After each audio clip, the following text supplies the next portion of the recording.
Dear learners, chemistry के पिछले video lecture में हम लोगों ने unit 1 atomic structure and chemical bonding को स्टार्ट किया था।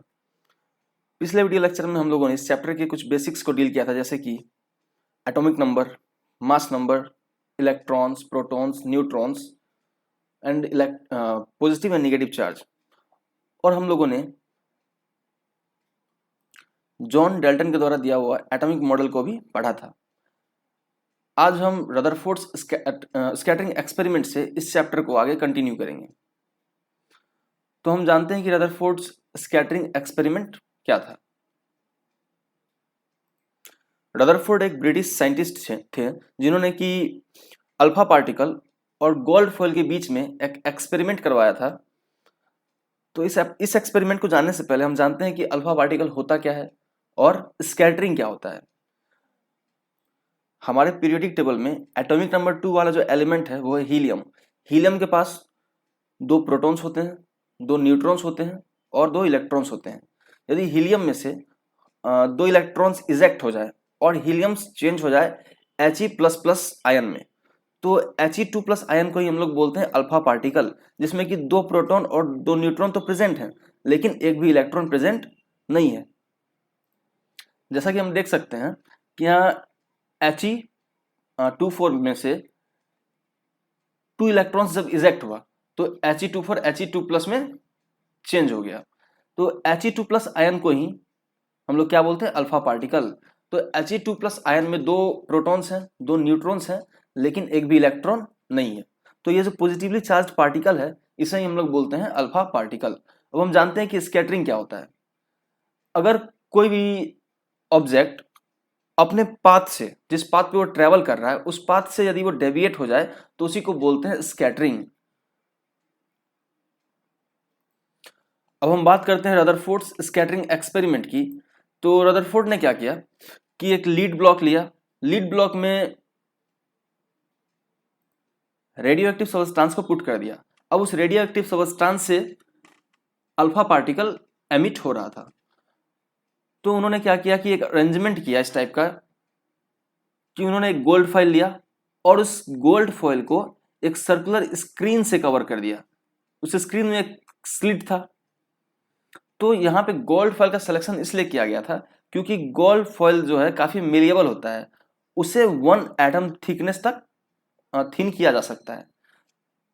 तो इस लीड ब्लॉक में जो रेडियो एक्टिव मटेरियल प्रेजेंट था उससे जो अल्फा पार्टिकल एमिट हो रहा था वो अल्फा पार्टिकल इस स्लिट से होते हुए गोल्ड फॉइल तक जा रहा था। और ये जो सर्कुलर स्क्रीन है, इस सर्कुलर स्क्रीन को ZnS यानी कि जिंक सल्फाइड से कोट किया गया था ताकि अल्फा पार्टिकल इस स्क्रीन पे कहीं भी टच हो तो वहां क्या हो, लाइट प्रोड्यूस हो, जिससे कि अल्फा पार्टिकल के मोशन को ट्रेस किया जा सके। तो उन्होंने सिंपली अल्फा पार्टिकल्स को इस गोल्ड फॉइल के थ्रू पास होने दिया और जो भी ऑब्जर्वेशन था उसे नोट डाउन किया। तो हम देखते हैं कि रदरफोर्ड का जो अल्फा स्कैटरिंग एक्सपेरिमेंट था उसके क्या क्या कंक्लूजन्स आए थे।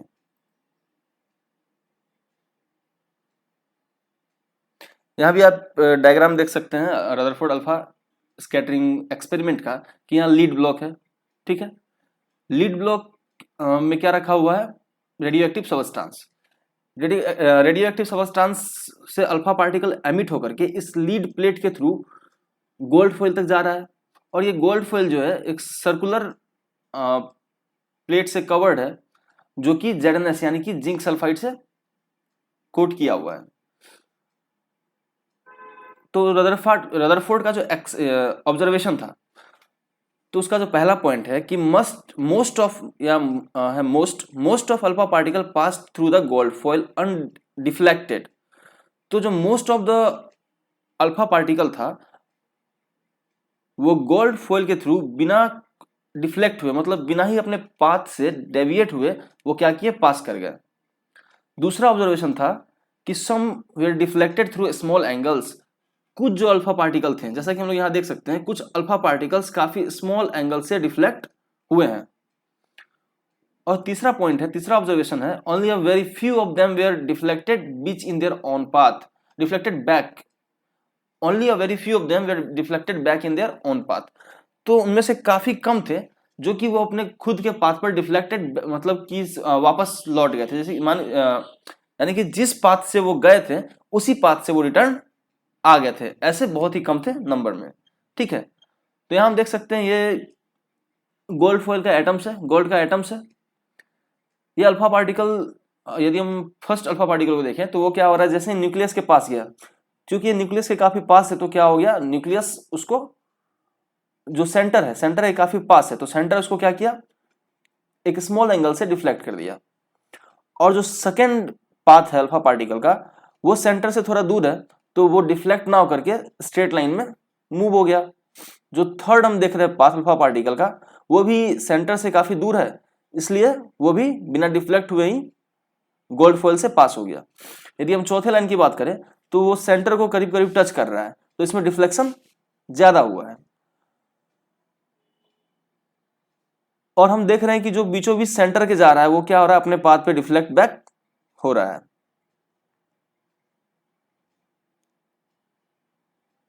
तो इन ऑब्जर्वेशन से रदरफोर्ड ने कुछ कंक्लूजन निकाला।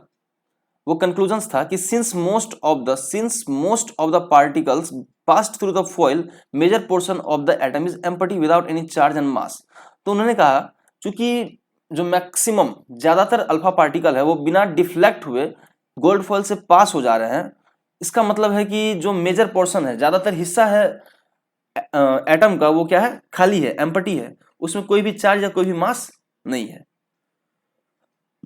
और जो दूसरा कंक्लूजन था वो है कि the centre of the atom carries positive charge and it occupies a very small space. तो जो दूसरा कंक्लूजन है वो है कि जो सेंटर है उसके पास क्या है, पॉजिटिव चार्ज है और वो काफी कम स्पेस ऑक्यूपाई कर रहा है। तो दूसरा जो कंक्लूजन है कि सेंटर के पास पॉजिटिव चार्ज है वो कैसे डिराइव हुआ, क्योंकि हम लोगों ने जो अल्फा पार्टिकल भेजा था वो क्या था, पॉजिटिवली चार्ज था। और हम जानते हैं कि same charge repels each other and opposite charge attract each other. यदि सेंटर पे कोई निगेटिव चार्ज होता तो क्या होता कि वो अल्फा पार्टिकल को अट्रैक्ट कर लेता, अपनी ओर खींच लेता।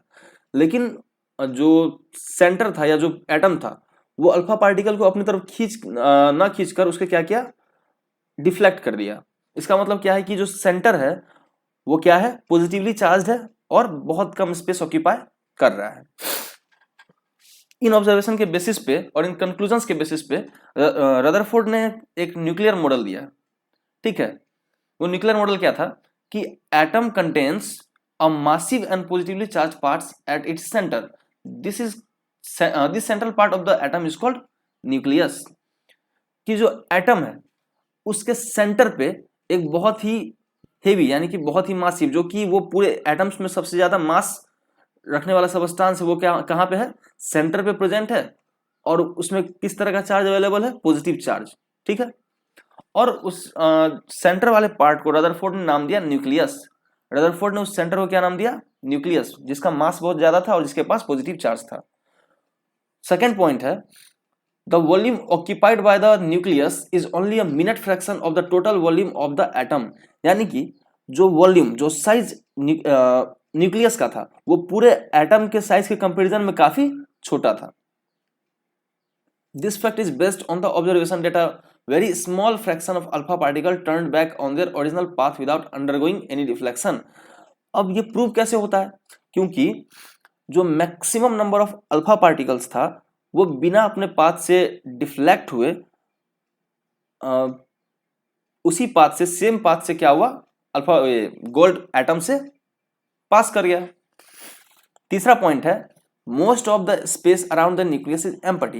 यानी कि न्यूक्लियस के आसपास जो सेंटर है उसके आसपास जो ज्यादातर स्पेस है वो क्या है, एम्प्टी है, खाली है। बोले this fact is based on the observation that most of alpha particle pass straight through the foil undeflected. तो ये जो रदरफोर्ड ने कहा कि जो मोस्ट ऑफ द स्पेस है न्यूक्लियस के अराउंड वो एम्प्टी है, वो किस पे बेस्ड था, क्योंकि जो most of the alpha particle था वो एटम से बिना कोई डिफ्लेक्शन के स्ट्रेट पाथ के थ्रू पास हो गया था। अब it is this empty space around the nucleus which allows the alpha particles to pass undeflected through the foil.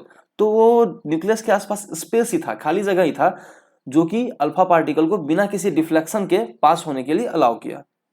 चौथा पॉइंट है electrons are revolve round the nucleus in closed orbit with a fast speed. Rutherford ने कहा कि जो electrons होते हैं वो nucleus के आसपास सर्कुलर ऑर्बिट में काफी तेजी से, काफी ज्यादा स्पीड से, फास्ट स्पीड से रिवॉल्व करते हैं। ठीक है, the electrons keep revolving in orbit round the nucleus as the planet revolve round the sun. Rutherford ने एक एटम को हमारे सोलर सिस्टम से कंपेयर किया। जैसा कि हम अपने सोलर सिस्टम में देखते हैं कि जो एक बहुत हेवी मास है, यानी कि सन, जिसका मास बहुत ज्यादा है, वो सेंटर में है, और बाकी जो प्लैनेट्स हैं जिनका मास सन के मास के कंपैरिजन में काफी कम है, वो सन के अराउंड क्या कर रहे हैं, एक सर्कुलर ऑर्बिट या फिर एलिप्टिकल ऑर्बिट में रिवॉल्व कर रहे हैं। तो रदरफोर्ड ने इलेक्ट्रॉन्स के मूवमेंट को भी या फिर एटम को हमारे सोलर सिस्टम से कंपेयर किया कि एटम्स में भी एक सेंटर होता है जिसको न्यूक्लियस कहते हैं, जिसका मास बहुत ज्यादा होता है पूरे एटम के मास के कंपैरिजन में, और उसके चारों ओर सर्कुलर ऑर्बिट में इलेक्ट्रॉन्स बहुत ही तेजी से, बहुत ही फास्ट स्पीड से क्या कर रहे हैं, रिवॉल्व कर रहे हैं। ठीक है, अब है ड्रॉबैक ऑफ रदरफोर्ड्स मॉडल, यानी कि रदरफोर्ड के एटॉमिक मॉडल में क्या क्या कमियां थी जिसके कारण कि रदरफोर्ड का एटॉमिक मॉडल फेल हो गया। हम उसे अब देखते हैं। बोल रहा Rutherford assumed that electrons are continuously revolving around the nucleus so that the centrifugal force on the electron counterbalances the coulombic force between the nucleus and the electron। अब जैसा कि हम लोग जानते हैं कि इलेक्ट्रॉन क्या होता है, नेगेटिवली चार्ज होता है, और प्रोटॉन या फिर न्यूक्लियस पॉजिटिवली चार्ज होता है। तो रदरफोर्ड ने कहा इलेक्ट्रॉन्स के बीच में जो सेंट्रीफ्यूगल फोर्स है, वो न्यूक्लियस और इलेक्ट्रॉन्स के बीच में जो कुलम्बिक फोर्स है, जो चार्ज के बीच में जो फोर्स होता है उसे बोलते हैं कुलम्बिक फोर्स। तो जो कुलम्बिक फोर्स है चार्ज के बीच में, वो क्या कर रहा है, एक दूसरे को बैलेंस कर रहा है, जिसके कारण कि क्या हो रहा है, इलेक्ट्रॉन अपने सर्कुलर ऑर्बिट में रिवॉल्व कर रहा है।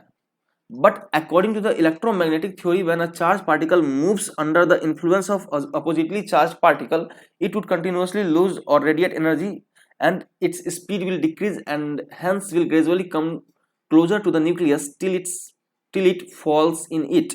अब बोल रहा है कि इलेक्ट्रोमैग्नेटिक थ्योरी के अकॉर्डिंग जब भी कोई अपोजिट चार्ज क्या होता है, मूव करता है, तो वो क्या करते हैं, कंटिन्यूअसली एनर्जी को रेडिएट करते हैं, एनर्जी को लूज करते हैं। एनर्जी को लूज करने से क्या होगा, उसका स्पीड कम हो जाएगा, और एक ऐसा टाइम होगा आएगा कि जो इलेक्ट्रॉन्स है वो कहाँ फॉल हो जाएगा, न्यूक्लियस में जाके वो न्यूक्लियस में फॉल हो जाएगा। ठीक है, अदर वर्ड में हम कह सकते हैं कि जो रदरफोर्ड का मॉडल था वो एटम के स्टेबिलिटी को एक्सप्लेन नहीं कर पा रहा था। ठीक है, इलेक्ट्रोमैग्नेटिक थ्योरी के अकॉर्डिंग क्या है कि जो यदि कोई चार्ज अपोजिट चार्ज के इन्फ्लुएंस में, जैसे कि हम यहां देख रहे हैं कि जो इलेक्ट्रॉन है वो न्यूक्लियस यानी कि पॉजिटिव चार्ज के इन्फ्लुएंस में मूव कर रहा है, तो इलेक्ट्रोमैग्नेटिक थ्योरी बोलता है कि यदि एक चार्ज अपोजिट चार्ज के इन्फ्लुएंस में मूव कर रहा है तो वो कंटिन्यूअसली क्या करेगा, एनर्जी को रेडिएट करेगा। और हम जान रहे हैं कि अगर एनर्जी कंटिन्यूअस रेडिएट होगा, एनर्जी का रेडिएशन कंटिन्यूअस होगा, तो क्या हो सकता है कि जो स्पेक्ट्रम प्रोड्यूस होगा वो भी कंटिन्यूअस होना चाहिए। लेकिन हम लोग यदि हाइड्रोजन स्पेक्ट्रम की बात करें या फिर एटॉमिक स्पेक्ट्रम की बात करें, किसी भी एटम के स्पेक्ट्रम की, वो कंटिन्यूअस ना होकर के क्या होता है, एक लाइन स्पेक्ट्रम होता है। ठीक है, स्पेक्ट्रम के बारे में हम आगे चर्चा करेंगे तो आप लोगों को और भी अच्छे से समझ में आ जाएगा। ठीक है, तो क्या था कि so there is a lack of adequate experimental support also for Rutherford model. तो मेनली जो रदरफोर्ड का मॉडल था वो एटम के स्टेबिलिटी को एक्सप्लेन नहीं कर पाया, इसलिए रदरफोर्ड का मॉडल क्या हुआ, बाद में फेल हो गया। अब हम देखते हैं फोटो इलेक्ट्रिक इफेक्ट, कि फोटो इलेक्ट्रिक इफेक्ट होता क्या है। जैसा कि हम देख सकते हैं कि फोटो इलेक्ट्रिक नाम से ही क्लियर है कि फोटो का मीन्स लाइट और electric means electricity, means light के हेल्प से अगर इलेक्ट्रिसिटी का जनरेशन हो रहा है तो उसको क्या बोलेंगे, फोटो इलेक्ट्रिक इफेक्ट। अब बोल रहा है कि the emission of free carriers और electrons when an electromagnetic radiation of suitable frequency falls on a metal surface is called photoelectric effect. बोल रहा है कि किसी मेटल के सरफेस पे एक सुटेबल फ्रीक्वेंसी वाला यदि इलेक्ट्रोमैग्नेटिक रेडिएशन क्या हो, फॉल हो, उस पर स्ट्राइक हो, तो क्या होगा, वहां से free electrons, free charge carriers क्या होगा, वहां से इजेक्ट होगा। और वही उसी के कारण क्या होगा, फ्री चार्ज कैरियर के कारण ही उसमें इलेक्ट्रिसिटी का जनरेशन होगा, और इसी इफेक्ट को बोलते हैं फोटो इलेक्ट्रिक इफेक्ट। और इस प्रोसेस में जो इलेक्ट्रॉन एमिट हो रहा है, मेटल सरफेस से जो इलेक्ट्रॉन एमिट हो रहा है, उसको बोलेंगे फोटो इलेक्ट्रॉन्स। ठीक है, जैसा कि हम यहाँ डायग्राम में देख सकते हैं। डायग्राम में क्या है कि ये एक मेटल प्लेट है। ठीक है, मेटल प्लेट में क्या हुआ कि एक सुटेबल फ्रीक्वेंसी वाला इलेक्ट्रोमैग्नेटिक रेडिएशन आके स्ट्राइक हुआ। इलेक्ट्रोमैग्नेटिक रेडिएशन के स्ट्राइक होने से क्या हुआ कि यहाँ से इलेक्ट्रॉन्स का फ्लो हुआ। इलेक्ट्रॉन्स जब फ्लो हुआ तो उसके फ्लो को डिटेक्ट करने के लिए, यानी कि करंट को डिटेक्ट करने के लिए, हम लोगों ने इस सर्किट में एमीटर लगा दिया ताकि हम करंट को मेजर कर पाए। ठीक है, इसी को हम लोग क्या बोलते हैं, photo electric effect.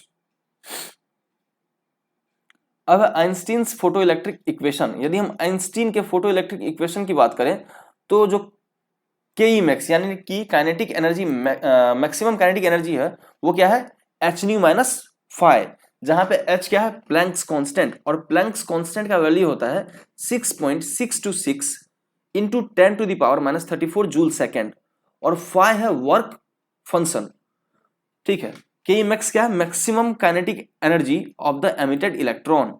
H nu है energy of the incident electromagnetic radiation, यानी कि जो इलेक्ट्रोमैग्नेटिक रेडिएशन मेटल के सरफेस पे स्ट्राइक किया है या इंसिडेंट हुआ है, उसका क्या है, एनर्जी। और फाइ है वर्क फंक्शन। वर्क फंक्शन क्या होता है कि minimum energy required for electron emission, electron के एमिशन के लिए जो मिनिमम एनर्जी का रिक्वायरमेंट होता है उसको बोलते हैं वर्क फंक्शन। ठीक है, वर्क फंक्शन को डिनोट करते हैं एच न्यू नोट से।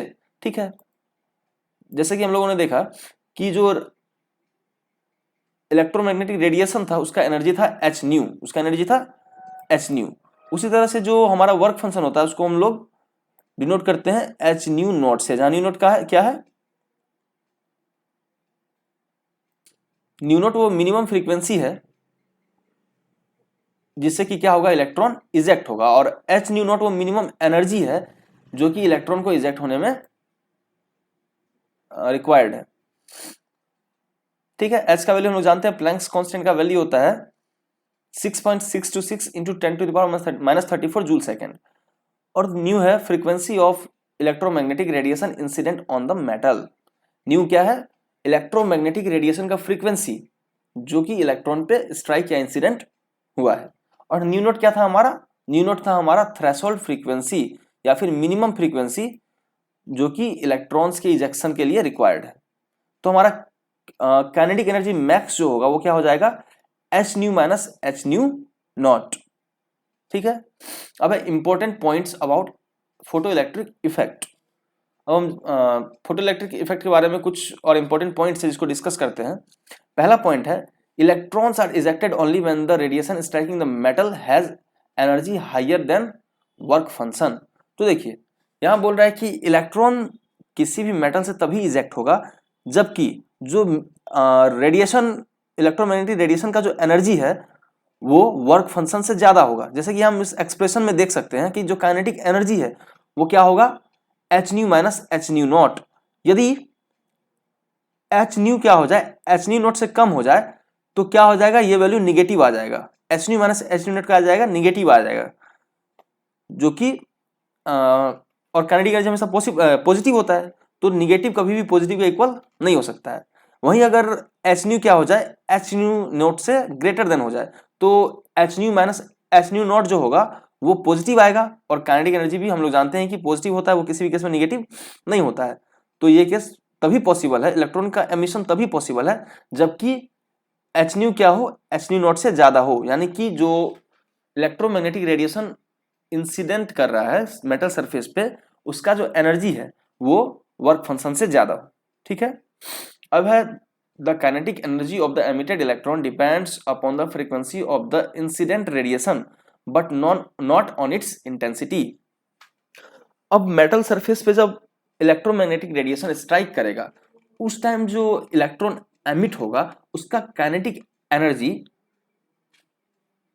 जो इंसिडेंट रेडिएशन है उसके फ्रीक्वेंसी पे डिपेंड करेगा, इंसिडेंट रेडिएशन के इंटेंसिटी पे डिपेंड नहीं करेगा, वो सिर्फ इंसिडेंट रेडिएशन के फ्रीक्वेंसी पे डिपेंड करेगा। जैसे कि हम लोग यहाँ इक्वेशन में भी देख सकते हैं कि काइनेटिक एनर्जी जो है इजेक्टेड इलेक्ट्रॉन का वो H new minus H new not है। ठीक है, यहाँ पे क्या है, फ्रीक्वेंसी इन्वॉल्व है रेडिएशन का और थ्रेशोल्ड फ्रीक्वेंसी इन्वॉल्व है, यहाँ कहीं पे भी इंटेंसिटी इन्वॉल्व नहीं है, इसलिए इंटेंसिटी पे वो डिपेंड नहीं करेगा, सिर्फ फ्रीक्वेंसी पे डिपेंड करेगा। ठीक है, यहां तक हम लोगों ने बात किया रदरफोर्ड मॉडल का, जो मॉडल रदरफोर्ड के द्वारा प्रपोज किया गया था। ठीक है, इसके कुछ ड्रॉबैक्स थे इसलिए इस मॉडल को बाद में रिजेक्ट कर दिया गया। अब नेक्स्ट जो हमारा टॉपिक है वो है Bohr's model of an atom, यानी कि एटम का वो मॉडल जिसे बोर के द्वारा दिया गया था। बोर भी क्या थे, एक साइंटिस्ट थे। ठीक है, उनका पूरा नाम था नील्स बोर। उन्होंने क्लासिकल फिजिक्स और प्लैंक्स क्वांटम थ्योरी के कुछ पोस्टुलेट्स को क्या किया, कंबाइन किया। ठीक है, उन दोनों थ्योरीज को कंबाइन करने के बाद उन्हें मतलब एक काफी अच्छा रिजल्ट मिला, काफी अच्छा सक्सेस मिला एटॉमिक स्पेक्ट्रा से रिलेटेड, स्टेबिलिटी ऑफ एटम से रिलेटेड और कुछ अदर फिजिकल प्रॉपर्टीज, एटम के कुछ और फिजिकल प्रॉपर्टीज से रिलेटेड। ठीक है, तो अब देखिए जो इंपॉर्टेंट पोस्टुलेट है बोर्स मॉडल का, अब हम उसकी बात करते हैं। तो बोर्स मॉडल का पहला पोस्टुलेट क्या है कि electrons are continuously revolving around the nucleus in a certain circular path known as orbit shells or energy levels. कि जो इलेक्ट्रॉन है वो न्यूक्लियस के अराउंड क्या करते हैं, हमेशा रिवॉल्व करते रहते हैं, कंटिन्यूअसली रिवॉल्व करते रहते हैं एक सर्टेन सर्कुलर पाथ पे। ठीक है, जिसको हम लोग एनर्जी लेवल या फिर ऑर्बिट सेल बोलते हैं। These orbit are stationary. These cells are denoted by capital letter KLMN। यहाँ देख सकते हैं हम लोग कि ये क्या है, एटम का एक मॉडल गिवन है। ठीक है, जो बीच में प्लस साइन है वो क्या है, न्यूक्लियस है। न्यूक्लियस के बाद ये पहला सेल है, पहले सेल को K से डिनोट किया गया है, दूसरा सेल या दूसरे ऑर्बिट या फिर दूसरे एनर्जी लेवल को L से डिनोट किया गया है, तीसरे एनर्जी लेवल को M से डिनोट किया गया है और चौथे एनर्जी लेवल को N से डिनोट किया गया है। ठीक है, electrons move in this orbit of fixed energy called stationary state। तो देखिए क्या बोलते हैं कि ये जो ऑर्बिट है जिसका एनर्जी फिक्स्ड है, मतलब ना ही ये ऑर्बिट में एनर्जी गेन होता है, इस ऑर्बिट में रिवॉल्व करने वाले किसी भी एटम का या इलेक्ट्रॉन को ना ही एनर्जी गेन होता है और ना ही एनर्जी वो लूज करता है। यहाँ पे एनर्जी क्या होता है, फिक्स्ड होता है, इसलिए इस ऑर्बिट को क्या बोलते हैं, स्टेशनरी ऑर्बिट। ठीक है, अब है second point, the Coulombic force of attraction between the nucleus and the electron hold atom together. यानी कि जो न्यूक्लियस है और जो इलेक्ट्रॉन है उनके बीच में जो कूलम्बिक फोर्स होता है, यानी कि दो चार्ज है, एक न्यूक्लियस से पॉजिटिव चार्ज आ रहा है और दूसरा इलेक्ट्रॉन का निगेटिव चार्ज, तो उन दोनों चार्ज के बीच में क्या होगा, एक फोर्स ऑफ अट्रैक्शन लगेगा। ठीक है, तो वही कूलम्बिक फोर्स ऑफ अट्रैक्शन जो है वो इलेक्ट्रॉन और एटम को एक साथ होल्ड करके रखता है। ठीक है, इलेक्ट्रॉन और न्यूक्लियस को एक साथ होल्ड करके रखता है। अब तीसरा पॉइंट है, as hold as electron remain in particular orbit it does not lose or gain energy.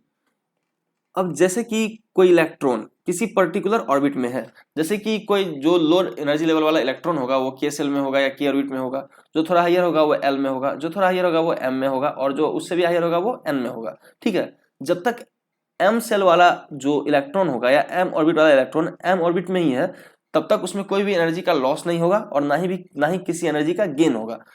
यदि कोई इलेक्ट्रॉन N वाले ऑर्बिट में क्या कर रहा है, रिवॉल्व कर रहा है, तो जब तक वो N में है तब तक उसमें ना ही किसी एनर्जी का लॉस होगा और ना ही एनर्जी का गेन होगा। अगर M वाला जो इलेक्ट्रॉन है उसमें हम लोग एक्सटर्नल सोर्स से एनर्जी सप्लाई करते हैं, तो जैसे वो इंक्रीज होगा एनर्जी उसका, तो जो इलेक्ट्रॉन अभी एम में है वो जंप करके एन में चला जाएगा, ठीक है। फिर वहां से अगर एनर्जी को रेडिएट कर रहा है, फिर से वो अपने ओरिजिनल सेल एम में चला आएगा। मतलब कि जैसे हम एनर्जी इंक्रीज करेंगे तो वो अपने सेल्स को एनर्जी के अकॉर्डिंग चेंज कर लेगा, अपने ऑर्बिट्स को चेंज कर लेगा, ठीक है। इसका मतलब हुआ कि जो ऑर्बिट होता है उसका एनर्जी क्या होता है, फिक्स्ड होता है। अगर एक ऑर्बिट में किसी इलेक्ट्रॉन का एनर्जी कुछ भी है, इलेक्ट्रॉन सम इलेक्ट्रॉन वोल्ट है, तो वो हमेशा वही रहेगा, कभी भी चेंज नहीं होगा। यदि एनर्जी चेंज होता है उस इलेक्ट्रॉन का, तो उस इलेक्ट्रॉन के ऑर्बिट में शिफ्टिंग हो जाएगा, ठीक है। अब बोल रहा है as long as electron remains in particular orbit it does not lose or gain energy, it means energy remains constant, so this orbits are called stationary states. तो इन ऑर्बिट्स में क्या हो रहा है कि एक पर्टिकुलर ऑर्बिट का एनर्जी कभी भी चेंज नहीं हो रहा है, इसलिए इन ऑर्बिट्स को कहा जाता है स्टेशनरी स्टेट। क्या बोला जाता है, स्टेशनरी स्टेट। अब बोल रहा है कि ओनली दोज ऑर्बिट्स, जो चौथा पॉइंट है, only those orbits are permitted in which the angular momentum of an electron mvr is an integral multiple of h, where h is Planck's constant. This is known as principle of quantization of energy, according to which mvr is equal to nh by 2 pi, where m यानी कि m क्या है, mass of electron, v क्या है, velocity of electron, r क्या है, radius of the orbit, और n क्या है, होल नंबर्स 1 2 3 4, ठीक है। तो जो चौथा पॉइंट है वो कह रहा है कि सिर्फ वही ऑर्बिट्स परमिटेड है, इलेक्ट्रॉन सिर्फ उन्हीं ऑर्बिट में मूव करेंगे या रिवॉल्व करेंगे जिन ऑर्बिट का एंगुलर मोमेंटम यानी कि एम वी आर, हम लोग जानते हैं कि लीनियर मोमेंटम क्या होता है, मास टाइम्स वेलोसिटी। उसी तरह एंगुलर वेलोसिटी क्या होता है कि मास और वेलोसिटी को क्या कर देंगे, आर से मल्टीप्लाई कर देंगे, तो जो एम वी आर होगा वो क्या होगा, एंगुलर मोमेंटम होगा। तो नील्स बोर ने कहा कि सिर्फ वही ऑर्बिट्स परमिटेड हैं जिनमें इलेक्ट्रॉन्स का जो एंगुलर मोमेंटम होगा वो प्लैंक्स कांस्टेंट का इंटीग्रल मल्टीपल होगा, अदर कोई भी ऑर्बिट पॉसिबल नहीं होगा। जैसे कि हम देख रहे हैं कि के और एल एक ऑर्बिट है, तो इन दोनों के बीच में कोई भी एक्स्ट्रा एनर्जी लेवल वाला ऑर्बिट पॉसिबल नहीं हो सकता है, ठीक है। और इसी को क्या बोला जाता है, क्वांटाइजेशन ऑफ एनर्जी। क्वांटाइजेशन मतलब कि जो ऑर्बिट्स का एनर्जी है, ऐसा नहीं है कि एनर्जी क्या है, कंटिन्यूअस है। एनर्जी हम लोग देख सकते हैं कि डिस्क्रीट है, एक बार एनर्जी लेवल के सेल के इक्वल है तो एक बार एल के इक्वल है, इन दोनों के बीच में कभी भी एनर्जी नहीं होगा, क्योंकि इलेक्ट्रॉन यदि जंप कर रहा है तो वो के से एल ही जाएगा, एल से के ही आएगा, बीच में कहीं पे भी वो रिवॉल्व नहीं करेगा। मतलब कि एनर्जी क्या है, क्वांटाइज्ड है। क्वांटाइज्ड होने का मतलब एनर्जी डिस्क्रीट है, कंटिन्यूअस एनर्जी नहीं है, ठीक है। ठीक है, जो 4 पॉइंट हम लोगों ने देखा उसके अकॉर्डिंग क्या है कि एम वी आर यानी कि एंगुलर मोमेंटम जो है वो एन एच बाई 2 पाई यानी कि प्लैंक्स कांस्टेंट का इंटीग्रल मल्टीपल है। या हम देख सकते हैं 2 भी कांस्टेंट है, पाई भी कांस्टेंट है, एन भी एक कांस्टेंट होगा जो कि एनर्जी लेवल को डिनोट कर रहा है, जैसे कि के लिए एन का वैल्यू 1 होगा, एल के लिए 2 होगा, एच क्या है, प्लैंक्स कांस्टेंट, ठीक है। और एम क्या है, mass of the electron, V है वेलोसिटी ऑफ द इलेक्ट्रॉन, और आर है रेडियस ऑफ द ऑर्बिट। अब फिफ्थ पॉइंट है कि the energy is absorbed or emitted only when the electron jump from one energy level to another, this is given by the expression del E, यानी कि change in energy is equal to E2 minus E1 which is equal to H times frequency, यानी कि Planck's constant into frequency. तो यहां बोला जा रहा है कि एनर्जी तभी ऑब्जर्व या एमिट होगा जबकि इलेक्ट्रॉन एक ऑर्बिट से दूसरे ऑर्बिट में जंप करेगा, ठीक है। यदि कोई इलेक्ट्रॉन को हम लोग एक्सटर्नल एनर्जी प्रोवाइड कर रहे हैं तो इलेक्ट्रॉन क्या करेगा, एनर्जी को गेन करेगा। एनर्जी को गेन करने से क्या होगा कि वो हायर एनर्जी लेवल वाले ऑर्बिट में, यानी कि एक ऑर्बिट या ऑर्बिट उसका शिफ्ट हो जाएगा, वो दूसरे ऑर्बिट में क्या करेगा, रिवॉल्व करना शुरू कर देगा। और वहीं कोई इलेक्ट्रॉन एनर्जी को एमिट कर रहा है, मतलब एनर्जी को रेडिएट कर रहा है, तो क्या होगा, वो लोअर एनर्जी लेवल वाले ऑर्बिट में शिफ्ट हो जाएगा, ठीक है। मतलब कि जो ऑर्बिट है उसका अपना एनर्जी फिक्स्ड है। यदि किसी इलेक्ट्रॉन के पास जो एनर्जी है वो उस ऑर्बिट के एनर्जी के इक्वल है तो ही वो इलेक्ट्रॉन उस ऑर्बिट में रह सकता है, अदरवाइज वो इलेक्ट्रॉन इस ऑर्बिट में नहीं रह सकता है। ठीक है, जहां E2 क्या है, हम लोगों ने देखा डेली, यानी कि चेंज इन एनर्जी जो है, जब इलेक्ट्रॉन क्या कर रहा है, एक ऑर्बिट से दूसरे ऑर्बिट में जंप कर रहा है, तो जो चेंज इन एनर्जी है वो E2 माइनस E1 यानी कि hν के इक्वल है। जहां पे E2 क्या है, energy of the electron in the outer orbit, यानी कि आउटर ऑर्बिट में जो एनर्जी होगा, यानी कि हायर एनर्जी लेवल वाला जो ऑर्बिट होगा उसका एनर्जी है। E1 क्या है, energy of the electron in the inner orbit, यानी कि इनर ऑर्बिट या फिर लोअर एनर्जी लेवल वाला जो भी ऑर्बिट होगा उसका एनर्जी है। ठीक है, और डेली क्या है, चेंज इन एनर्जी।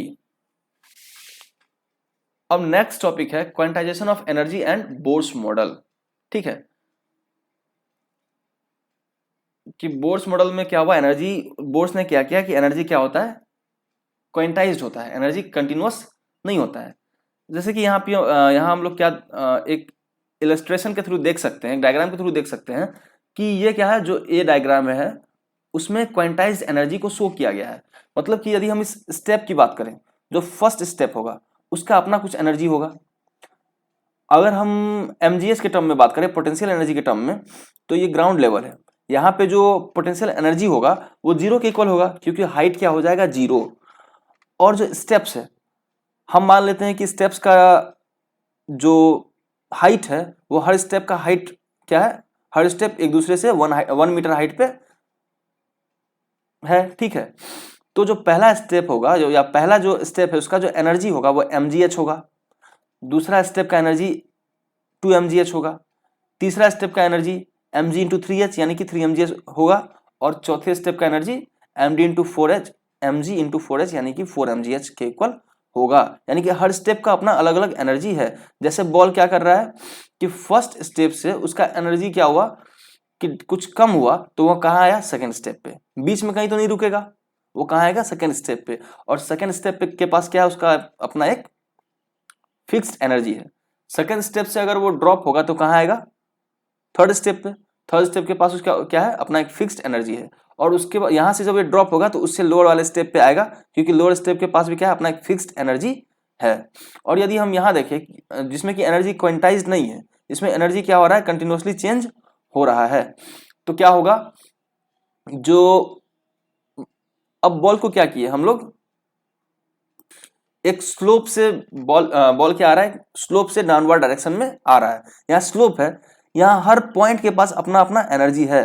और जो बॉल है हमारा वो हर एनर्जी लेवल से पास होकर के आ रहा है। यानी कि बॉल के पास इस एनर्जी लेवल से इस एनर्जी लेवल के बीच में सारा एनर्जी बॉल के पास क्या हुआ, गेन हुआ। ठीक है, मतलब कि यहाँ एनर्जी जो है वो क्या है, कंटिन्यूअस है, क्वांटाइज्ड नहीं है।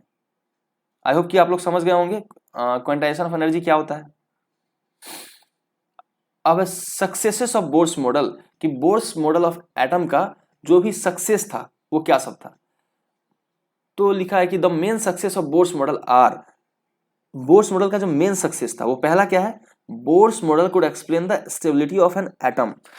यदि हम लोग रदरफोर्ड मेटल की मॉडल की बात करें, तो रदरफोर्ड मॉडल में क्या हुआ था कि वो एटम के स्टेबिलिटी को एक्सप्लेन नहीं कर पाया था, लेकिन जो बोर्स मॉडल है वो एटम के स्टेबिलिटी को एक्सप्लेन कर पा रहा है। बोर्स मॉडल के अकॉर्डिंग क्या है कि according to Bohr's model an electron revolving in a particular orbit can not lose energy. The electron can lose energy if only if it jumps to some lower energy level. If no lower energy level is vacant, then electron will keep in revolving in the same orbit without losing energy, and hence and it explains the stability of atom. मतलब कि Bohr's model के according क्या था कि जो electron है वो क्या होगा, यदि वो किसी पर्टिकुलर ऑर्बिट में रिवॉल्व कर रहा है तो वो एनर्जी को लूज नहीं करेगा। ठीक है, उससे एनर्जी का लॉस नहीं होगा। इलेक्ट्रॉन तभी एनर्जी को लूज करेगा जबकि वो किसी हायर लेवल से किसी लोअर एनर्जी लेवल में जंप करेगा। ठीक है, अगर कोई भी लोअर एनर्जी लेवल वैकेंट नहीं है तो वो उसी एनर्जी लेवल में क्या करेगा, रिवॉल्व करता रहेगा विदाउट लूजिंग एनर्जी। ठीक है, इसलिए बोर का जो एटॉमिक मॉडल है वो क्या कर रहा है, एटम के स्टेबिलिटी को एक्सप्लेन कर रहा है। अब bourse theory help in calculating energy of an electron in a particular orbit of hydrogen. अब जो बोर्स का जो थ्योरी था वो क्या किया, हाइड्रोजन एटम के पर्टिकुलर ऑर्बिट में हम लोग एनर्जी को कैसे कैलकुलेट कर पा रहे हैं उसके लिए उन्होंने एक एक्सप्रेशन दिया, ठीक है, जिसको क्या बोला जाता है, बोर्स फॉर्मूला। जिसको क्या बोलते हैं, बोर फॉर्मूला। और बोर फॉर्मूला क्या होता है, En is equal to -2π² me⁴ n²h²। जो बोर फॉर्मूला है वो क्या है, En is equal to -2π² me⁴ n²h², जहां पे m क्या है, मास ऑफ इलेक्ट्रॉन है, E क्या है, चार्ज ऑन द इलेक्ट्रॉन है, H क्या है, प्लैंक्स कांस्टेंट। और इन सभी का वैल्यू जब हम पुट करेंगे, m का वैल्यू, E का वैल्यू, H का वैल्यू, पाई का वैल्यू, जब इन सभी का वैल्यू पुट किया गया तो n किसके इक्वल आ गया, En, यानी कि energy level in nth orbit किसके इक्वल आ गया, -2.178 into 10⁻⁻18 divided by n² joule पर एटम। n क्या है, एनर्जी लेवल, ठीक है। तो En क्या है, नंबर ऑफ ऑर्बिट, यानी कि किस ऑर्बिट में इलेक्ट्रॉन फिलहाल मूव या रोटेट कर रहा है। तो En है -2.178 into 10⁻⁻18 divided by n² joule पर एटम। तो जब जूल पर एटम को किलो जूल पर मोल में चेंज किया गया तो वो किसके इक्वल आ गया, -1312 divided by n² kilo joule per मोल, ठीक है। जब जूल पर एटम वाले एनर्जी को किलो जूल पर मोल में चेंज किया गया तो क्या हो गया, -1312 divided by n² kilo joule per मोल। हम जानते हैं कि 1 किलो जूल में 1000 जूल होता है और 1 मोल में 6.023 इंटू 10⁻23 एटम्स प्रेजेंट होता है, यानी कि अवोगाड्रो नंबर के इक्वल एटम्स प्रेजेंट होता है। और जब इस एनर्जी को किलो जूल पर मोल को इलेक्ट्रॉन वोल्ट पर एटम में चेंज किया गया तो वो क्या हो गया, -13.6 by n² electron volt per atom. ये होता है -13.6 by n² electron volt per atom, ठीक है। अब बोल रहा है for other single electron species such as the energy of the electron in orbit is given by the expression.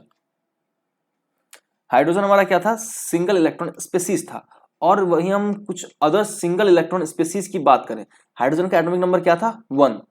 और कुछ और एटम्स भी हो सकते हैं जिनका अगर कुछ इलेक्ट्रॉन इजेक्ट हो जाए और उनके पास सिर्फ एक ही इलेक्ट्रॉन रहे तो उनको क्या बोलेंगे, सिंगल इलेक्ट्रॉन स्पीसीज, ठीक है। तो इसमें जो एनर्जी हम लोग फाइंड करेंगे वो सब कुछ सेम है, जैसा कि बोर फॉर्मूला हम लोगों ने देखा था। बोर फॉर्मूला क्या था कि En is equal to -2π² me⁴ तो इसमें भी सारा कुछ सेम है, बस हम लोगों ने z² से इसको मल्टीप्लाई कर दिया है। z यहाँ पे क्या है, atomic number of the atom. तो En यानी कि एनर्जी इन nth ऑर्बिट क्या हो जाएगा, -2π² me⁴ z² bye n² h², जहां पे z क्या है, एटॉमिक नंबर है एलिमेंट का, ठीक है। अगर हीलियम की बात करें तो हीलियम का एटॉमिक नंबर 2 होता है। अगर लिथियम की बात करें तो लिथियम का एटॉमिक नंबर 3 होता है। लिथियम में से हम लोगों ने 2 इलेक्ट्रॉन इजेक्ट कर दिया या बाहर निकाल दिया तो क्या हो गया, Li2+ आयन बन गया। उसके पास अब क्या है, 1 इलेक्ट्रॉन ही है। तो यहां से हम लिथियम के nth सेल में यदि हम एनर्जी को फाइंड करना चाहें तो हम लोग इस एक्सप्रेशन को यूज करके फाइंड कर सकते हैं, ठीक है। एक्सप्रेशन क्या है, -2π² me⁴ z² bye n² h²। I hope कि यहां तक आपको सारा कुछ समझ में आया होगा। अब हम नेक्स्ट बात करते हैं कि बोर्ड मॉडल के नेक्स्ट सक्सेस की। वो क्या था कि bourse model could explain the atomic spectrum of the hydrogen. जो बोर्ड मॉडल था वो हाइड्रोजन के एटॉमिक स्पेक्ट्रम को अच्छे से एक्सप्लेन कर पा रहा था, ठीक है। अभी हम देखेंगे कि हाइड्रोजन का एटॉमिक स्पेक्ट्रम या फिर एटॉमिक स्पेक्ट्रम होता क्या है। तो इसमें है, according to Bohr's model electron in an atom can have only certain definite levels. Bohr's model के अकॉर्डिंग क्या था कि किसी भी इलेक्ट्रॉन में, सॉरी किसी भी एटम में जो इलेक्ट्रॉन होगा उसके पास क्या हो सकता है, कुछ डिफिनिट लेवल्स ही प्रेजेंट हो सकता है। When the electron is present in lowest possible energy level, it is said to be in the ground state. अगर कोई इलेक्ट्रॉन सबसे लोएस्ट पॉसिबल एनर्जी लेवल में प्रेजेंट है तो उसको हम लोग बोलते हैं ग्राउंड स्टेट, क्योंकि वहां पे जो उस एटम में जो उस इलेक्ट्रॉन का या उस सेल में जो इलेक्ट्रॉन का एनर्जी होगा वो क्या होगा, सबसे ज्यादा, सबसे मिनिमम होगा, लोएस्ट होगा, इसलिए इसको बोलते हैं ग्राउंड स्टेट।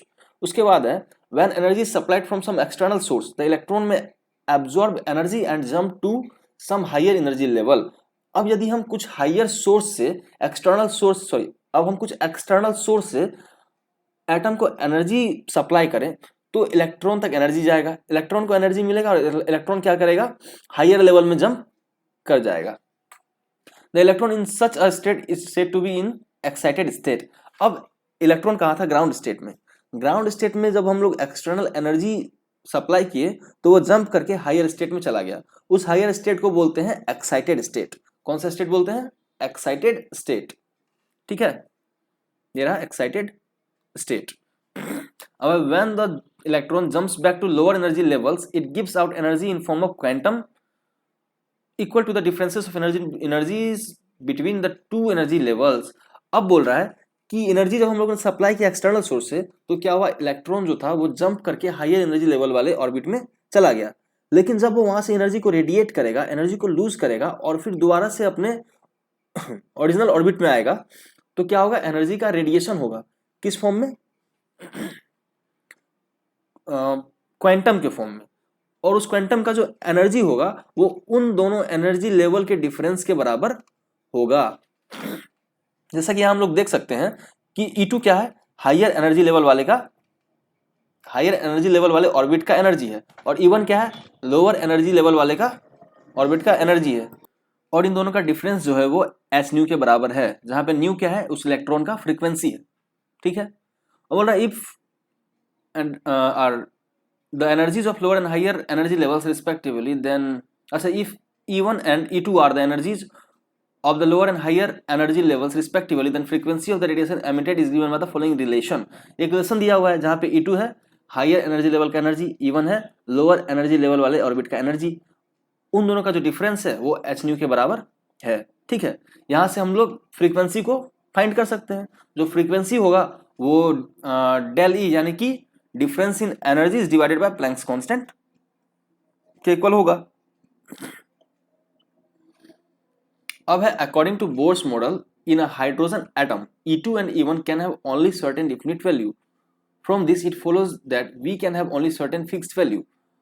अब हम जान रहे हैं कि हाइड्रोजन एटम में जो E2 और E1 होगा वो क्या होगा, उनके पास, या हाइड्रोजन एटम में किसी भी एनी अदर एटम की बात करें तो जो एनर्जी लेवल होगा उनका जो एनर्जी होगा वो हर एनर्जी लेवल का एनर्जी फिक्स्ड होगा, सर्टेन एनर्जी होगा उनके पास। तो जब हम फ्रीक्वेंसी का वैल्यू निकालेंगे जो कि E2 minus E1 bye h यानी कि difference in their energies divided by Planck's constant के इक्वल होगा, तो फ्रीक्वेंसी का भी कुछ सर्टेन वैल्यू या फिक्स्ड वैल्यू ही आएगा। Thus Bohr's model explain why there are certain discrete lines in the spectrum of hydrogen। Bohr's model also accounts for the existence of so many lines in the hydrogen spectrum। तो देखिए, तो जो Bohr model था वो hydrogen spectrum में जो discrete lines होते हैं, मतलब कि जो नॉन कंटिन्यूअस लाइंस होते हैं, उनको एक्सप्लेन कर पाया, ठीक है। और जो बोर्स मॉडल था वो हाइड्रोजन स्पेक्ट्रम में जो इतने सारे लाइंस होते हैं उनके एग्जिस्टेंस को भी एक्सप्लेन कर पाया। अब in hydrogen atom there is one electron which is present in first orbit in ground state. हम जानते हैं कि हाइड्रोजन में जो नंबर ऑफ इलेक्ट्रॉन्स होता है वो 1 होता है, और जो कि उसके ग्राउंड स्टेट वाले ऑर्बिट में प्रेजेंट होता है, ठीक है। बोला when energy supplied such is by passing electric discharge this electron may be excited to some higher energy level. अब यदि हम उस इलेक्ट्रॉन को किसी एक्सटर्नल सोर्स के थ्रू, जैसे कि इलेक्ट्रिक डिस्चार्ज, इनके थ्रू हम एनर्जी सप्लाई करते हैं तो क्या होगा कि जो इलेक्ट्रॉन है ग्राउंड स्टेट में वो एनर्जी को गेन करके हायर एनर्जी लेवल वाले ऑर्बिट में जंप कर सकता है, यानी कि एक्साइटेड स्टेट में जंप कर सकता है। Since in a sample of hydrogen there are large number of atoms the electrons in different atoms absorb different amount of energy and are excited to different higher energy levels। अब बोल रहे हैं कि यदि हम हाइड्रोजन एटम का sample लें तो उस हाइड्रोजन एटम के सैंपल में हम एक्सटर्नल सोर्स ऑफ एनर्जी से एनर्जी प्रोवाइड करें तो क्या होगा कि अलग अलग जो हाइड्रोजन एटम होगा वो अलग अलग अमाउंट में एनर्जी को गेन करेगा, और जब अलग अलग अमाउंट में एनर्जी गेन होगा तो जो अलग अलग हाइड्रोजन एटम्स का जो इलेक्ट्रॉन्स होगा वो अलग अलग ऑर्बिट से अलग अलग एनर्जी लेवल वाले सेल्स में जाएगा। जैसे कि कुछ हो सकता है कि थर्ड एनर्जी लेवल वाले में चला जाए और कुछ हो सकता है कि फोर्थ एनर्जी लेवल वाले ऑर्बिट में चला जाए, है ना।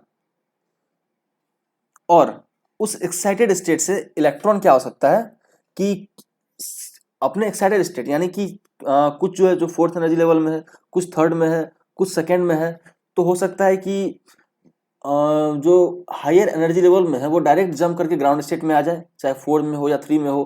फोर्थ एनर्जी लेवल से सीधे ग्राउंड स्टेट पे आ जाए, थर्ड एनर्जी लेवल से सीधे ग्राउंड स्टेट पे आ जाए, ऐसा भी हो सकता है। और ये भी हो सकता है कि 4 से थर्ड एनर्जी लेवल वाले पे आए, थर्ड से सेकेंड पे आए और सेकेंड से फिर ग्राउंड स्टेट पे आए। ठीक है, मतलब कि डायरेक्ट एक्साइटेड स्टेट से ग्राउंड स्टेट में आ सकता है और मोर देन वन जंप करके भी वो हायर एनर्जी लेवल या फिर एक्साइटेड स्टेट से ग्राउंड स्टेट में आ सकता है। ठीक है, अगर हम एग्जांपल की बात करें, यहाँ अगर हम डायग्राम देखें, जो स्क्रीन में 3 डायग्राम्स दिया हुआ है, तो उसमें क्या है कि जो पहले डायग्राम में, दूसरे और तीसरे में सभी डायग्राम्स में जो इलेक्ट्रॉन है वो कहाँ पे है, n इक्वल टू 4 पे। ठीक है, यानी कि फोर्थ एनर्जी लेवल में है। फोर्थ एनर्जी लेवल वाले ऑर्बिट में इलेक्ट्रॉन्स है, तो पहले में क्या हुआ कि वो सीधे 4 से ग्राउंड स्टेट में एक ही जंप में आ गया। दूसरे डायग्राम में यदि हम देखें तो वो n इक्वल टू 4 से n इक्वल टू 2 तक जंप हुआ और n इक्वल टू 2 से फिर दोबारा जंप करके ग्राउंड स्टेट यानी कि n इक्वल टू 1 तक पहुंचा।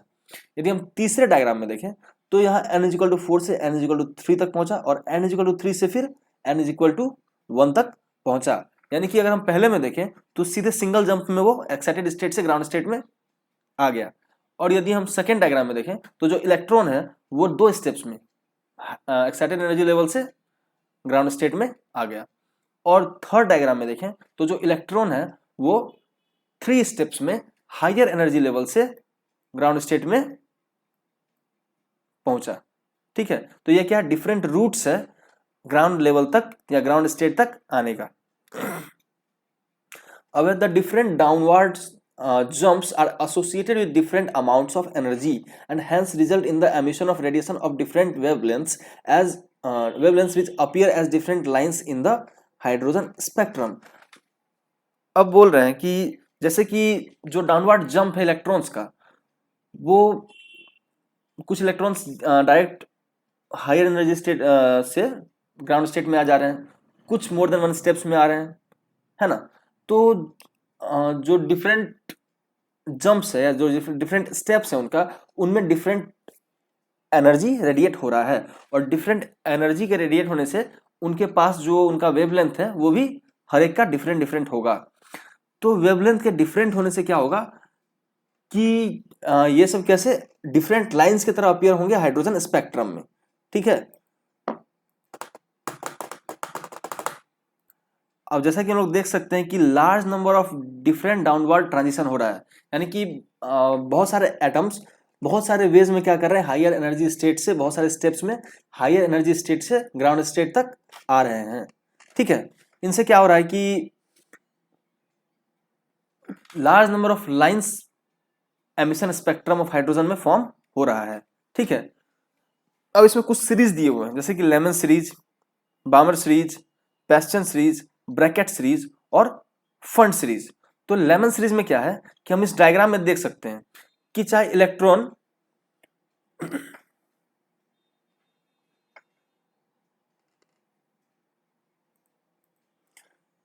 इस डायग्राम में क्या है कि जो वाई एक्सिस है उस पर एनर्जी लेवल्स दिया हुआ है। एनर्जी लेवल्स कहां से, 1 से 1 2 3 4 एंड अप टू इन्फिनाइट तक, इन्फिनाइट तक का एनर्जी लेवल इसमें गिवन है।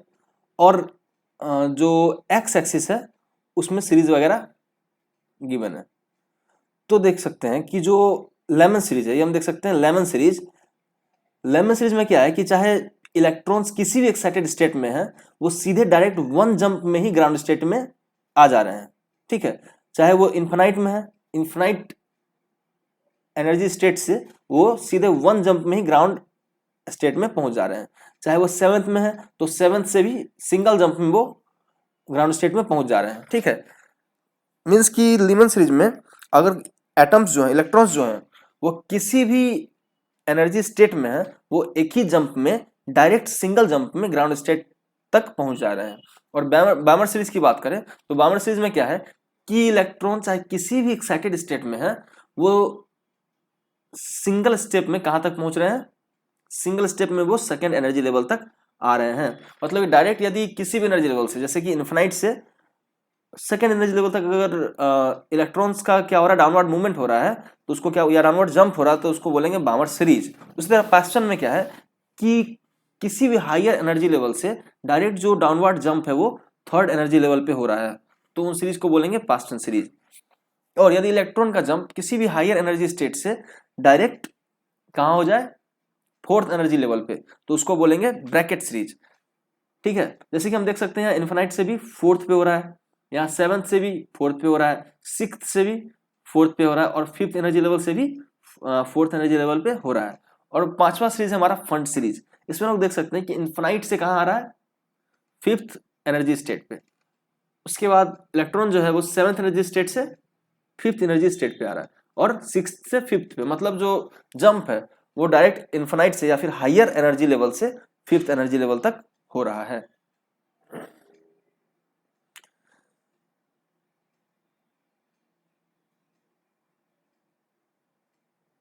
ठीक है, अब 11 सीरीज में क्या है कि वो हायर से किधर डायरेक्ट कहाँ आ रहा है, एन इज इक्वल टू 1 पे। बाउमर में क्या है, बाउमर में हायर से एन इज इक्वल टू 2 पे, पैसन में हायर से थर्ड एनर्जी स्टेट पे, ब्रैकेट में हायर एनर्जी स्टेट से फोर्थ एनर्जी स्टेट पे, और फंड में हायर एनर्जी स्टेट से फिफ्थ एनर्जी स्टेट पे। ठीक है, अब है लिमिटेशंस ऑफ बोर मॉडल। अब बोर मॉडल्स का भी कुछ लिमिटेशन है कि बोर मॉडल भी कुछ जगह पे फेल हो गया, कुछ चीजों को बोर मॉडल भी एक्सप्लेन नहीं कर पाया। तो आइए एक एक करके डिस्कस करते हैं कि वो चीजें क्या थी। पहला है बोर्स मॉडल या Bohr's theory fail to explain the spectra of multi electron atoms और आयंस। अभी तक हम लोगों ने देखा कि जो स्पेक्ट्रल लाइंस थे या फिर स्पेक्ट्रा था एनर्जी का, वो सिर्फ सिंगल इलेक्ट्रॉन स्पीसीज के लिए ही बोर मॉडल के द्वारा फाइंड किया जा सकता था। लेकिन जैसे ही मल्टी इलेक्ट्रॉन स्पीसीज आएगा, more than one electron involve होगा, तो बोर उसके स्पेक्ट्रा को एक्सप्लेन नहीं कर पा रहा है। दूसरा पॉइंट है this theory could not explain the splitting of spectral lines in magnetic field and electric field. तो स्प्लिटिंग ऑफ स्पेक्ट्रल लाइन, जो मैग्नेटिक फील्ड में स्पेक्ट्रल लाइन का स्प्लिटिंग होता है उसको बोलते हैं जीमन इफेक्ट, और इलेक्ट्रिक फील्ड में यदि स्पेक्ट्रल लाइन का स्प्लिटिंग होता है उसको बोलते हैं स्टेट इफेक्ट। ठीक है, इन दोनों इफेक्ट को भी ये थ्योरी एक्सप्लेन नहीं कर पा रहा था।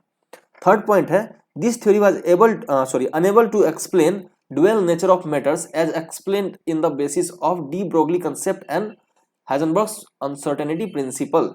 जैसा कि हम लोग अभी पढ़ते हैं कि जो मैटर होता है उनका क्या होता है, ड्यूअल नेचर होता है। एक होता है वेव नेचर, दूसरा होता है पार्टिकल नेचर। तो इस ड्यूअल नेचर को, मैटर के ड्यूअल नेचर को जो बोर का एटॉमिक थ्योरी था वो एक्सप्लेन नहीं कर पा रहा था। फोर्थ पॉइंट है inability to explain the three dimensional shape of an atom, कि जो एटम है उसका थ्री डायमेंशनल शेप क्या होगा, उसको बोर्स मॉडल या फिर बोर का जो भी मॉडल था वो उसको एक्सप्लेन नहीं कर पा रहा था। ठीक है,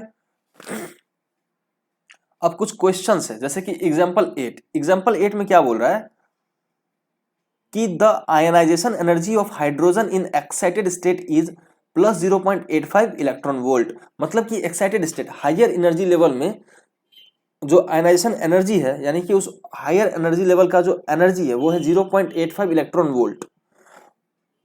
अब क्वेश्चन है कि what will be the energy of the photon emitted when it returns to the ground state.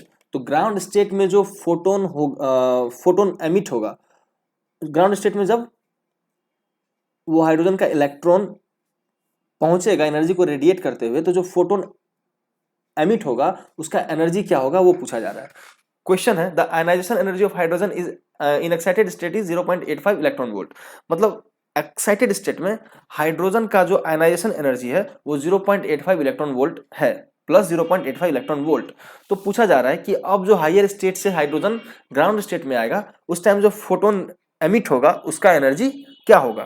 तो एनर्जी हम लोग कैसे फाइंड करेंगे, E2 माइनस E1, यानी कि higher energy state minus lower energy state, वो किसके इक्वल होता है, is equal to H nu. ठीक है, या फिर E इज इक्वल टू क्या होता है, अगर En हम निकालते हैं, E2 का वैल्यू हम निकालें तो E2 क्या हो जाएगा, जो सॉरी E1 क्या हो जाएगा, E1 हो जाएगा -13.6 अपॉन एन स्क्वायर। ठीक है, जहां पे यहाँ पे n का वैल्यू क्या है 1, क्योंकि ग्राउंड स्टेट में आ रहा है और ग्राउंड स्टेट में n का वैल्यू होता है 1। तो energy of hydrogen atom in the ground state -13.6 electron volt divided by n square. n क्या है 1, तो 1 का स्क्वायर 1 हो जाएगा, यानी कि ग्राउंड स्टेट में जो हाइड्रोजन एटम का एनर्जी है वो क्या है -13.6 इलेक्ट्रॉन वोल्ट।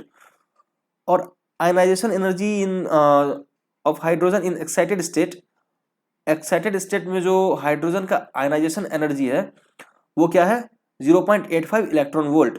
तो हम क्या करेंगे, हायर एनर्जी लेवल वाले में से स्मॉलर को क्या करेंगे, सब्ट्रैक्ट कर देंगे। ठीक है, सब्ट्रैक्ट कर देंगे तो हमारा क्या आ जाएगा, वैल्यू आ जाएगा। यहां पे यह ध्यान में रखना है कि जो एनर्जी गिवन था हाइड्रोजन का एक्साइटेड स्टेट में, उसको क्या लेंगे, यहाँ पे जो पुट करेंगे इसमें तो क्या लेंगे -0.85 इलेक्ट्रॉन वोल्ट। क्या लेंगे, -0.85 इलेक्ट्रॉन वोल्ट। अब बोल रहा है कैलकुलेट, एग्जांपल 9 में calculate the second ionization energy of helium in electron volt per atom. Electron volt per atom में सेकेंड आयनाइजेशन एनर्जी फाइंड करना हीलियम का। ठीक है, तो देखिए En क्या होता है -13.6 Z square by N square electron volt per atom. अगर इलेक्ट्रॉन वोल्ट पर एटम में एनर्जी की बात करें तो क्या होता है -13.6 into Z square by N square. अगर हीलियम की बात करें तो हीलियम का जेड यानी कि एटॉमिक नंबर क्या हो जाएगा 2। और यहाँ पे क्या बोल रहा है, ग्राउंड स्टेट में एनर्जी को फाइंड करने के लिए, तो ग्राउंड स्टेट में एन का वैल्यू हो जाएगा 1। तो डेली क्या हो जाएगा, चेंज इन एनर्जी या फिर difference of energy. Higher state वाले एनर्जी में से लोअर स्टेट वाले एनर्जी को हम क्या करेंगे, सब्ट्रैक्ट कर देंगे। तो क्या हो जाएगा 13.6 इंटू जेड स्क्वायर और 1 by N square -1 by N square, मतलब दोनों n1 square n2 square. n1 n2 को एक जो लोअर एनर्जी स्टेट है उसका n क्या है 1 है, और जो हाइयर है मतलब इन्फानाइट से आ रहा है n हो जाएगा इन्फानाइट, और 1 बाय इन्फानाइट का वैल्यू होता है 0। तो 1 बाय 1 स्क्वायर यानी कि 1 माइनस 0, ये क्या हो गया 1, यानी कि 13.6 इंटू जेड स्क्वायर। जेड का वैल्यू 2 है तो जेड स्क्वायर हो जाएगा 4, और 13.6 को जब हम लोग 4 से मल्टीप्लाई कर देंगे तो 54.4 इलेक्ट्रॉन वोल्ट पर एटम के इक्वल एनर्जी आ जाएगा। अब आगे कुछ क्वेश्चंस है, उस क्वेश्चंस को मैं आप लोगों के लिए छोड़ रहा हूं। आप लोग इस क्वेश्चन को खुद से सॉल्व करने का कोशिश करेंगे। अगर इस क्वेश्चन को सॉल्व करने में कोई भी आप लोगों को डाउट आए तो आप मुझे कमेंट बॉक्स में पूछ सकते हैं। ठीक है, ये कुछ क्वेश्चंस है, इन्हें आप नोट कीजिएगा और उन क्वेश्चंस को सॉल्व कीजिएगा। अगर सॉल्व करने में कोई भी आप लोगों को प्रॉब्लम आए तो आप लोग फ्रीली कमेंट बॉक्स में पूछ सकते हैं।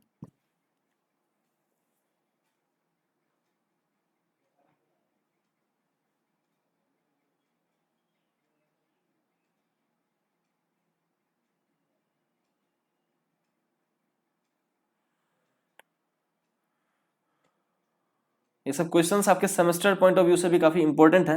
अगर आप इस क्वेश्चंस को कर लेते हैं तो सेमेस्टर में आपके लिए काफी ज्यादा हेल्पफुल रहेगा।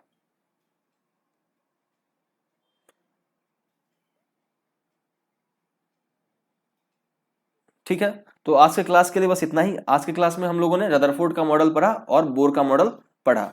ठीक है, अब बाकी वेव मैकेनिकल मॉडल हम लोग नेक्स्ट क्लास में पढ़ेंगे। ठीक है, तो यदि ये वीडियो लेक्चर आप लोगों को अच्छा लगा होगा तो इस वीडियो को लाइक करें, चैनल को सब्सक्राइब करें और ज़्यादा से ज़्यादा शेयर करें ताकि अदर स्टूडेंट्स भी इस वीडियो का बेनिफिट ले सकें, बाकी स्टूडेंट्स भी अच्छे से पढ़ाई कर सकें। ठीक है, थैंक यू सो मच।